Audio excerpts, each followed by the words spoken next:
Maaş gecikdirilməsi işçilərin qarşılaşdığı ən ciddi problemlərdən biridir və bu işçi ilə işə götürən arasında ciddi gərginliklərə səbəb ola bilir. Maaşın gecikdirilməsi təkcə işçinin maddi vəziyyətini çətinləşdirmir, həm də iş yerində motivasiyanın azalmasına səbəb olur. Olubmu ki, maaşınız gecikib? Bəli, əlbəttə olur bəzən. Yəni, olmasa daha yaxşı olar, yəni gözlənilməz hallar olur bəzən. Gecikmə əsasən nə qədər müddət olur?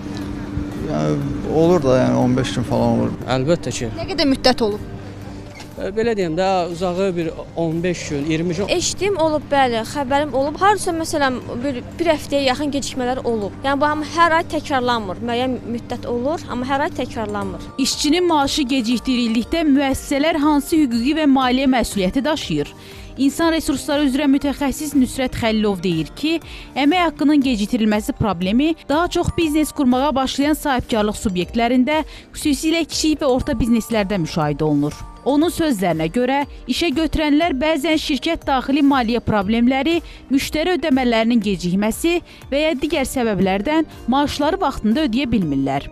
Belə olduqda isə qanunvericiliyə əsasən işçiyə hər gecikdirilmiş günə uyğun əlavə ödəniş verilməlidir. Əmək haqqının gecikdirilməsi halı baş verərsə, yəni işə götürənin təqsiri ucbatından əmək haqqının gecikdirilməsi halı baş verərsə, bu halda hər gecikdirilmiş gün üçün işçiyə əmək haqqının azı 1% məbləğində əlavə ödəniş verilməlidir. Yəni məsələn, işçinin əmək haqqı məbləği 1000 manatdır və fərz edək ki, 1 ay əmək haqqı ödənilməmişdir. Bu halda o 1 aylıq müddət üçün, yəni hər gecikdirilmiş gün üçün 1000 manatın 1% məbləğində gündəlik əlavə ödəniş hesablanmalıdır. Vəkil Nərmin Zülfüqarlı deyir ki, maaş gecikməsi ilə bağlı qanunvericilikdə çox aydın qaydalar mövcuddur.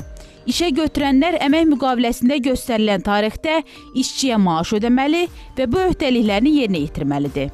Əgər maaş gecikir və ya ödənilmirsə, işçi hüquqlarını qorumaq məqsədi ilə müxtəlif hüquqi tədbirlər görə bilər. Azərbaycan Respublikası İnzibati Xətalar Məcəlləsinin 192.4-cü maddəsinə görə işçinin əmək və məzuniyyət haqlarının, ezamiyyə xərclərinin, əmək qanunvericiliyində nəzərdə tutulmuş müavinət və digər ödənişlərin hesablanmasında və ödənilməsində riyazi hesablamalar nəticəsində yol verilən nöqsanlar istisna olmaqla qanun pozuntularına yol verilməsinə görə vəzifəli şəxsləri 700 manatdan 1500 manata məbləğdə cərimə edilirlər. Vəkil əlavə etdi ki, əmək haqqısı gecikən işçi işə götürən barədə əmək müfəttişliyinə, həmçinin məhkəməyə müraciət edərək təzminat da tələb edə bilər.